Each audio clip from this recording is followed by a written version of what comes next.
ဆက်ပြီးတော့ကျင့်လိုက်တာတကောင်ရမှာသုတုပပါဒညာနာယစိတ်တံအဘိနိနာမေသိဘုရားကိုယ်တိုင်ပြင်ခဲ့တာဒိဗ္ဗစက္ခုဉာဏ်ကိုတကောင်ရရောက်မှရရှိတယ်လို့လေ့လာရပါတယ်ဘုရားတင်းပလင်ကိုမဖြုတ်သေးပါဘူးဘုရားဆက်ပြီးတော့ဘုရားအလောင်းတော်တရားကျင့်တညာလုံးကျင့်နည်းနည်းမိုးတော့အလင်းရောက်တဲ့ခါကျမှအာတဝခယဉာဏ်နဲ့တကွတဗ္ဗညုတဉာဏ်ရပြီးတော့ဘုရားစင်စစ်ဖြစ်တော်မူခဲ့တဲ့အကြောင်းဘုရားဘာသာဝင်များအားလုံးလည်းသိရှိကြပြီပါဗျာလေးသိမ့်ချေနဲ့ကဘာတသိန်းပါရမီပြည့်အောင်ဖြည့်ပြီးတဲ့ဘုရားလောင်းတော်မှညနေရန်ချိန်ကနေတညာလုံးနည်းနည်းမိုးတောက်အထိတရားကျင့်သွားတာမှာကြာကြာထိုင်ဖို့မလိုဘူးဆိုရင်ဘုရားကခဏနဲ့တရားကျင့်သွားမှာပါဗျာပြင်းပြင်းထန်ထန်ဘုရားမဖြစ်သည်မြတင်းပလင်ကိုငါမထတော့ဘူးပြက်ပြက်သားသားဆုံးဖြတ်ခြင်းနဲ့အာတာပပြင်းထန်တဲ့လုံလဝေရိယနဲ့အထုတော်မူခဲ့တာဖြစ်ပါတယ်ဗျာမလုံးမပြင်းပဲကျင့်မှတရားလားဆိုတဲ့မိကုံးလဲပြန်နှလုံးသွင်းကြည့်ရင်ဘောဓိပင်အောက်မှာဘုရားဖြစ်ဖို့ညနေချမ်းကနေနည်းနည်းမိုးတောက်ထိတညာလုံးအထုတ်တဲ့မြတ်စွာဘုရားထိုအထုတ်နေတဲ့ချိန်မှာဒါလေးပါဖောက်ပြန်လို့ကာယကဒုက္ခကျင့်ထန်စွာဖြစ်ပေါ်လာရင်တရားကျင့်နေတဲ့ဘုရားဖြစ်ဖို့တရားကျင့်နေတဲ့ဘုရားလောင်းဟာလှုပ်တာပြင်းတာတဏှာလိုလိုက်နေတာရှိမလားလို့နှလုံးသွင်းကြည့်ရင်စောစောကအင်တာနက်မှာရေးကြပြောရတဲ့ဟာတွေကဗုဒ္ဓဘာသာဝင်တွေအနေနဲ့အမြင်မရှင်းစရာမရှိပါဘူးဘုရားဘုရားတပည့်တော်ရိုးသားစွာလျှောက်ထားပါတယ်ဘုရားရှိတ်တာလည်းပဲဖွင့်ပြီးတော့ဒီတော့တလအထိတရားစခန်းလည်းပြဖို့ရတယ်ဘုရားတတိပဋ္ဌာန်၄ပါးကိုပဲအလုပ်ပေးတရားအနေနဲ့ပေးပါတယ်ဘုရားတိုးတော်ထိုတတိပဋ္ဌာန်တုတ်မှာဆရာတော်ဘုရားရေးသားပြုစုတဲ့သောတာပတ္တိမေရှုဝဲကျမ်းကိုဖတ်ပြီးနောက်မှကာယဝေဒနာစိတ်ဓမ္မဆိုရှုခံ၄ပါးမှာဣဒဘိက္ခုဝေဘိက္ခုကာယေကာယ ानु ပတ္တိဝိဟရတိဝေဒနာတုဝေဒနာ ानु ပတ္တိဝိဟရတိစိတ်တေစိတ် ानु ပတ္တိဝိဟရတိဓမ္မေတုဓမ္မာ ानु ပတ္တိဝိဟရတိအာတာပိတံပဇာနောတတိမာဝိနေယလောကေအဘိဇ္ဇာဒေါမနတံဆိုပြီးတော့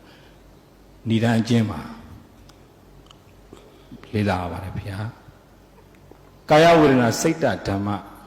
အရှုခံပရမယုံနံတွေကိုကာယ ानु ပတ္တိအနိစ္စဒုက္ခအနတ္တအတုပဖြစ်တဲ့ရုပ်ပေါင်းများကိုဖန်မှန်ရှုသည်ဖြစ်၍ဆိုပြီးတပည့်တော်တို့စာကိုပြည့်စုံသည်အထိမယူဆတတ်ခဲ့ပါဘူးဗျာတကယ်အရှုခံပရမယုံနံတွေရုပ်ကိုတောင်မှဘုရားတပည့်တော်တို့ဆရာတော်ဘုရားအခုကျင့်လမ်းညွှန်ပြီးကျင့်ခိုင်းနေတဲ့ချုပ်ဆဲတိကျင့်စဉ်ဒုတိယဝင်တမာတိသူရောက်လာပြီဆိုမှရုပ်ပရမတ်ရဲ့ဖောက်ပြန်မှုသဘောတသက်ကိုမြင်နိုင်ကြောင်းမနောတန်ဖတ်တာဖောက်ပြန်ရုပ်သူညွတ်ပုံဝေဒနာကဖောက်ပြန်တဲ့ရုပ်ရဲ့အိဋ္ဌရတ္တနိဋ္ဌရတ္တကိုခံစားမှုသဘောတသက်ဆိုတဲ့အခြေခံပရမတ်ယုံနာ၃မျိုးကိုတောင်မှလုံလောက်တဲ့သမာဓိကိုမရောက်သေးပဲမမြင်နိုင်ဘူးဆိုတာအရင်ကမသိပါဘူးဗျာသောရပတိမေရှုဝဲကျမ်းကိုလေ့လာပြီးမှသာဒီတတိပဋ္ဌာန်တုံးပါလေအာတာပိဆိုတဲ့အာတာပဝိရိယဟာအိန္ဒြေထိုက်တည်အထိဝိရိယိန္ဒြေဖြစ်မှတတိမာဆိုတဲ့တတိရလည်းတတိန္ဒြေတို့ဆက်ရောက်မှတံပဇာနောဆိုတဲ့ပညာကလည်းပဉ္ဉ္ဒြေတို့အထိဆက်ရောက်မှယုတ်နာပေါ်မှာ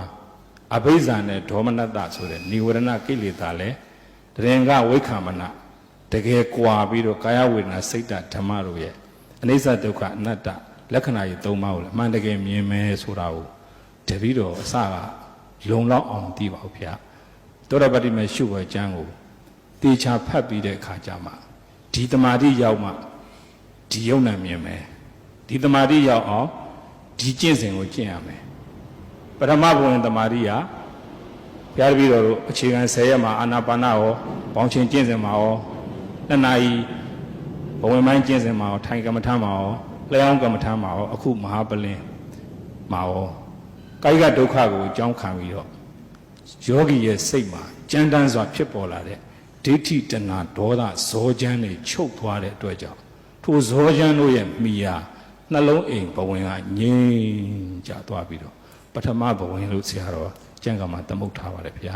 အဲ့ဒီပထမဘဝင်တမာတိကိုရောက်ပြီးဆိုမှကာယကဒုက္ခကိုအကြောင်းခံပြီးစိတ်မှာဘိဇာဒေါမနတမလာတော့ပဲ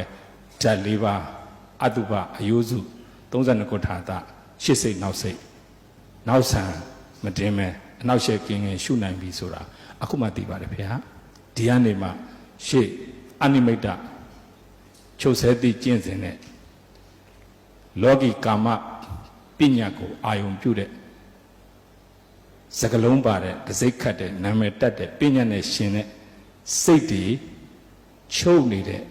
နမိတ်ကင်းတဲ့အနိမိတ်တသဘောကို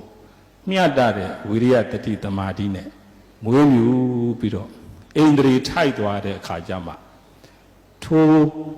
လောကီကာမပညာတွေကိုအာယုံပြုတ်တဲ့အခါစိတ်မှာဖြစ်တဲ့ဇောအလင်းတွေချုပ်ငြင်းပြီးထိုဇောအလတ်တို့မိယာနှလုံးအိမ်ဘဝင်ကထပ်ဆင့်ငြိမ်ကျသွားပြီးဒုတိယဘဝင်တမာတိရောက်မယ်ဆိုတာသိရပါတယ်ဗျာမရောက်သေးပါဗျာဒုတိယဘဝင်တမာတိကိုရောက်မှဖောက်ပြန်မှုညွတ်မှုခံစားမှုဆိုတဲ့ပရမတ်ယုံနံကိုလက်ဝါးပေါ်ပရမများတင်ကြည့်တယ်လို့မြင်နိုင်တယ်ဆိုတာဆရာတော်ပြုစုတဲ့ကြံဖတ်မှသိရကြောင်းပါဗျာသို့တော်အကြည်60ဝိညာဉ်6လုံးဆဆက်က36ပါးသောပရမတ်ယုံနံများကိုမမြင်နိုင်သေးကြောင်းထိုချုပ်ဆဲသည့်ဒုတိယဘဝင်တမာရီရောက်ရှိဖို့တောင်းမှဆရာတော်ဘုရားဟောကြားတဲ့တရားတွေလည်းဘုရားတပည့်တော်နေ့တိုင်းညတိုင်းနာပါတယ်ဗျာအ ਨੇ ဆုံးမျှတတဲ့ဝိရိယတတိတမာတိနဲ့နမိတ်ချုပ်နေတဲ့ချုပ်မှုသဘောမှာ2နာရီကြာနိဝရဏကိလေသာခွာထားနိုင်မှဣန္ဒြေထိုက်သွားမှဒုတိယဘဝင်ကြနိုင်ကြောင်းသိပါတယ်ဗျာဒုတိယဘဝင်ကြပြီးတာတောင်မှ3နာရီခွဲ4နာရီလောက်ချုပ်ဆဲကိုမျက်မှောက်ပြုတ်ထားရင်မျက်မှောက်ပြုတ်ရင်းနဲ့တတိထားတဲ့အာရော့လာပြီးမောဟကတ်တဲ့အခါဘုရားတပည့်တော်ယူသေးစွာနာပါတယ်ဘုရားရေခဲတုံးကနေရေခဲငွေ့လီပြန်တက်တယ်လို့စိတ်ကတကြေလောကီပညာကိုအာယုံပြုတယ်ဒါကြောင့်တမာတိတတိမလုံခြုံသေးဘူးဆိုပြီးတတိယဘဝင်တမာတိရောက်ဖို့ဝေဒနာဖောက်ပြန်မှုညွတ်မှုခံစားမှုဝေဒနာဖြစ်တာပြက်တာပြက်ရာကနေဝေဒနာချုပ်ရာကနေဝေဒနာချုပ်မှုသဘောကနေလည်းကျင့်စဉ်တက်နိုင်ကြောင်းတပည့်တော်မှတ်သားရပါတယ်ဗျာအ ਨੇ ဆုံး10နာရီမျှချုပ်မှုသဘောကိုမျက်မှောက်ပြုပြီးမျှတတဲ့အိန္ဒြေနဲ့သိနေနိုင်မှာသို့တော်ချုပ်မှုကိုမမြဲမှာစိုးရင်ပြီးတော့တတိထားမှုမှာဇောကတ်နေလို့ရှိရင်ဣန္ဒြေမထိုက်နိုင်ကြောင်းတတိယဘဝင်မကြနိုင်ကြောင်းမှတ်သားရပါတယ်ဗျာချုပ်မှုသဘောလဲပျောက်ခြင်းပျောက်ပါစေကဲတတိမထားပဲနဲ့အားစိုက်မထားပဲနဲ့နေလို့သိခြင်းလဲသိပါစေဆိုပြီးတတိမှာကတ်နေတဲ့ဇောအလင်းကိုလွတ်လိုက်တဲ့အခါဣန္ဒြေညီမျှသွားမှတတိယဘဝင်ကြနိုင်တဲ့အကြောင်းလည်းမှတ်သားထားပါတယ်ဗျာတတိယဘဝင်ကြသည်နဲ့တပြိုင်နက်မနောအကြည်ကိုမျက်မှောက်ပြုရမယ်လို့လမ်းညွှန်ထားပါတယ်ဗျာမနောကြည်ကနေစလင်ကိုပိခါအပြင်ခွာနိုင်တဲ့အခါကျမှ36မျိုးသောအကြည်6စုံအာယုံ6ပါးဝိညာဉ်6လုံးဖတ်တာ6မျိုးဝေဒနာ6မျိုးတဏှာ6မျိုးဆိုတဲ့ဆဆက်ကပရမယုံနာများကိုအနိစ္စဒုက္ခအနတ္တပွားပြီးတော့အရိယာမက်တက်ရမယ်လို့မှတ်သားထားမိကြောင်းပါဗျာထိုကျမ်းဂန်အတွက်လည်းအထူးပဲဥခိုက်ပါတယ်ဗျာ